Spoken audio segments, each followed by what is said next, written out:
Baik, bismillahirrahmanirrahim. Assalamualaikum warahmatullahi wabarakatuh. Perkenalkan, nama saya Dini Amalia Utami dengan NIM 201615 dari Prodi Pendidikan Agama Islam semester 3 STEM Sultan Abdurrahman Kepulauan Riau. Baik, di sini saya akan memenuhi tugas dari dosen pengampu mata kuliah Ilmu Kalam dengan dosen pengampu Pak Ramli Muasmara MPDI. Baik, di sini saya akan mencoba memaparkan materi tentang Ahlus Sunnah wal Jamaah, Al-Asy'ari dan Al-Maturidi dengan menggunakan peta konsep dengan memenuhi tugas ujian akhir semester. Baik, di sini saya akan menjelaskan tentang Ahlus Sunnah wal Jamaah, Al-Asy'ari dan Al-Maturidi. Pengertian Ahlus Sunnah wal Jamaah. Ahlus Sunnah wal Jamaah merupakan salah satu dari beberapa aliran kalam. Adapun ungkapan Ahlus Sunnah sering juga disebut dengan Sunni. Dapat dibedakan menjadi dua pengertian, yaitu pengertian umum dan khusus. Sunni dalam pengertian umum adalah lawan dari kelompok Syiah. Ahlus Sunnah wal Jamaah merupakan gabungan dari kata Ahlus Sunnah dan Al-Jamaah dalam bahasa Arab. Kata ahal berarti pemeluk aliran atau mazhab. Jika kata tersebut dikaitkan dengan aliran atau mazhab, mengenai definisi Ahlus Sunnah, secara umum dapat dikaitkan bahwa Ahlus Sunnah adalah sebuah istilah yang menunjuk kepada jalan Nabi SAW dan para sahabatnya, baik ilmu, amal, akhlak, dan segala kehidupan yang tertera kepada Nabi. Selanjutnya, mengenai definisi Ahlus Sunnah. Secara umum dapat dikaitkan bahwa Ahlus Sunnah adalah sebuah istilah yang menunjuk kepada jalan Nabi SAW dan para sahabatnya, baik ilmu, amal, akhlak yang meliputi dari berbagai segi kehidupannya. Adapun al-jamaah berasal dari kata jama' dengan definisi yajma'u, jama'atan, yang berarti menyetujui atau bersepakat. Dalam hal ini, al-jamaah juga berarti berpegang teguh pada tali Allah Subhanahu wa taala. Segala berjamaah, tidak berpecah dan berselisih. Pernyataan ini sesuai dengan riwayat Ali bin Abi Thalib yang mengatakan, "Tetapkanlah oleh kamu sekalian sebagaimana yang kamu tetapkan. Sesungguhnya aku benci perselisihan hingga manusia menjadi berjamaah." Baik, itu mengenai pengertian dari Ahlus Sunnah wal Jamaah.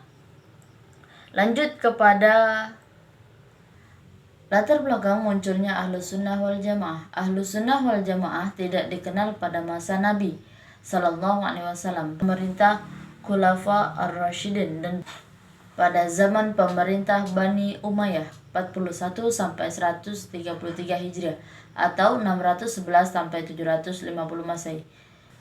Istilah ini pertama kali dipakai pada masa Khalifah Abu Ja'far dan Abu Ja'far al-Mansur 137 sampai 159 Hijriah atau 754 sampai 754 sampai 775 Masehi, dan Khalifah Harun al-Rasyidin.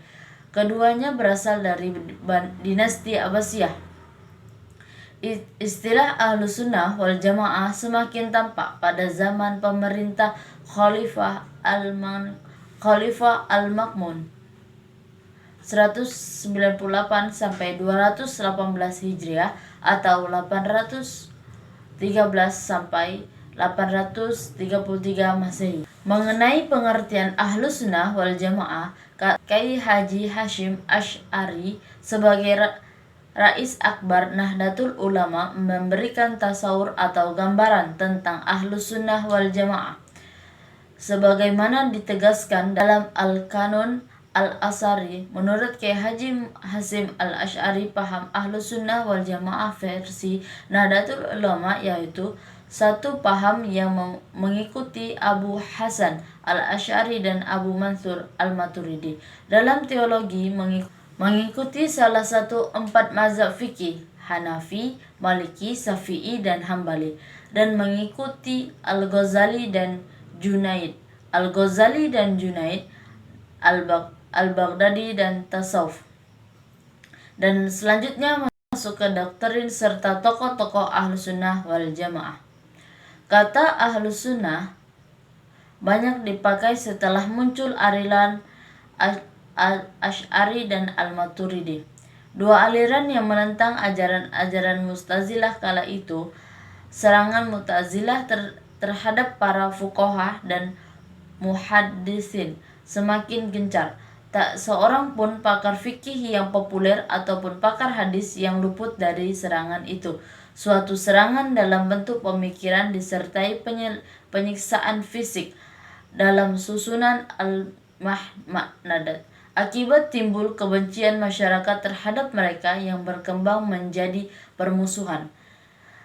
Ketika berkuasa, Al-Mat'awil menunjukkan pengaruh Mu'tazilah dari pemerintah. Sebaiknya dia mendekati lawan-lawan mereka dan membebaskan para ulama. Hingga pada sekitar akhir abad ketiga, muncul dua golongan tokoh yang menonjol, yaitu Abu Al-Hasan Al-Asy'ari di Basrah dan Abu Mansur Al-Maturidi di Samarkand. Mereka bersatu dalam melakukan bantahan terhadap Mu'tazilah, meskipun sedikit banyak mereka mempunyai perbedaan. Mereka tersebut adalah pembawa aliran Al-Asy'ariyah dan Al-Maturidiyah. Namun, dalam penelitian ini hanya akan dipaparkan tentang Al-Asy'ari mengenai biografi singkat beserta beberapa doktrin-doktrin dari ajaran Al-Asy'ariyah, dan lebih khususnya yakni ajaran serta pandangan mereka tentang sahabat Nabi. Menurut beberapa riwayat, Al-Asy'ari lahir di Basrah pada tahun 260 Hijriah atau 875 Masehi. Ketika berusia lebih dari 40 tahun, ia hijrah ke kota Baghdad dan wafat di sana pada tahun 324 Hijriah atau 935 Masehi. Al-Asy'ari dimakamkan di antara Karkah dan Bab al-Bashrah. Ia merupakan keturunan dari Abu Musa al-Asy'ari, seorang sahabat dan perantara dalam sengketa antara Ali dan Muawiyah. Dalam peristiwa Tahrim, pada usia lebih dari 40 tahun, ia hijrah ke kota Baghdad. Al-Asy'ari menganut faham Mu'tazilah hanya sampai ia berusia 40 tahun. Setelah itu, secara tiba-tiba ia mengumumkan di hadapan semua jamaah Masjid Basrah bahwa dirinya telah meninggalkan faham Mu'tazilah dan menunjukkan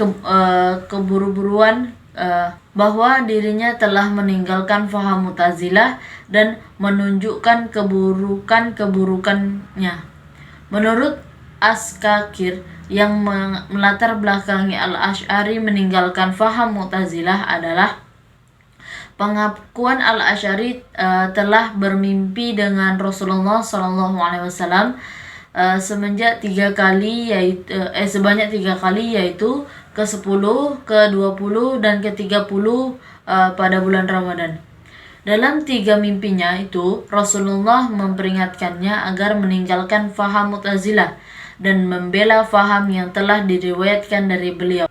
Al-Asy'ari meninggalkan aliran Mu'tazilah karena ia melihat ada perpecahan di kalangan kaum muslim yang bisa melemahkan mereka kalau tidak segera diakhiri.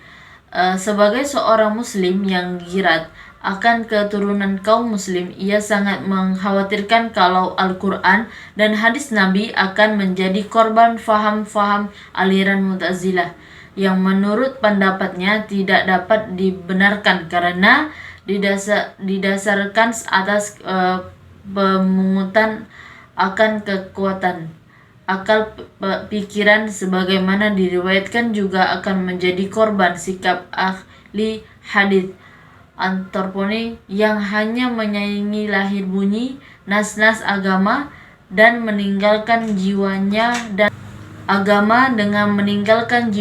dan hampir menyeret Islam ke lembah kebekuan yang tidak dapat dibenarkan. Melihat keadaan demikian, maka Al-Asy'ari dan golongan tekstualitis, dan ternyata jalan tengah tersebut dapat diterima oleh mayoritas kaum muslim pada saat itu. Dan ada beberapa karya-karya dari Al-Asy'ari yang banyak meninggalkan karangan-karangannya, lebih kurang 90 buah karangan dalam berbagai bidang ilmu keislaman. Di antaranya karangan-karangan yang terkenal sampai kepada kita, di antaranya yakni Muwalatul Islamiyyin, Al-Ibanah an Usulud Diyanah, dan Al-Luma. Dan selanjutnya Al-Maturidi.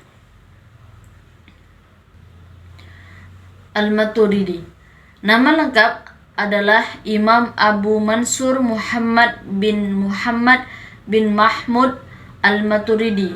Nama Al-Maturidi adalah nisbah pada suatu daerah di mana ia dilahirkan. Daerah itu dikenal dengan Maturidi atau Maturiti yang terletak di kota Samarkandi. Terkenal dengan Mawara al-Nahir atau Mawara al-Nahir Jaihun. Oleh sebab itu, ia pun dikenal dengan nama Al-Syekh Al-Imam Al-Huda Abu Mansur Muhammad bin Mahmud Al-Maturidi Al-Samarkandi. Sementara para sejarawan merasa kesulitan untuk mendapatkan informasi yang jelas mengenai kedua orang tuanya, demikian juga keluarganya. Namun oleh sebagian penulis, Al-Maturidi diyakinkan keturunan dari Abu Ya'ub Khalid bin Zaid bin Qalibi Al-Ansyari, yakni salah seorang sahabat yang rumahnya pernah disinggahi Nabi SAW pada waktu beliau hijrah ke Madinah. Sehingga Imam Al-Bayyadhi meyakinkan kata Al-Mansari di akhir nama Al-Maturidi.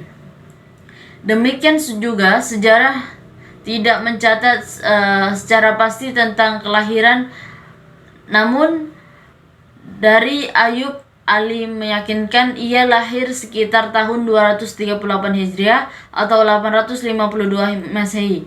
Dasar pertimbangannya aliran lain salah seorang guru Al-Maturidi, yakni Muhammad bin Muqallil Ar-Razi. Dengan demikian juga dapat dikatakan Al-Maturidi hidup pada masa Khalifah Al-Mutawakkil yang memerintah pada tahun 232 sampai 247 Hijriah atau 847 sampai 916 Masehi.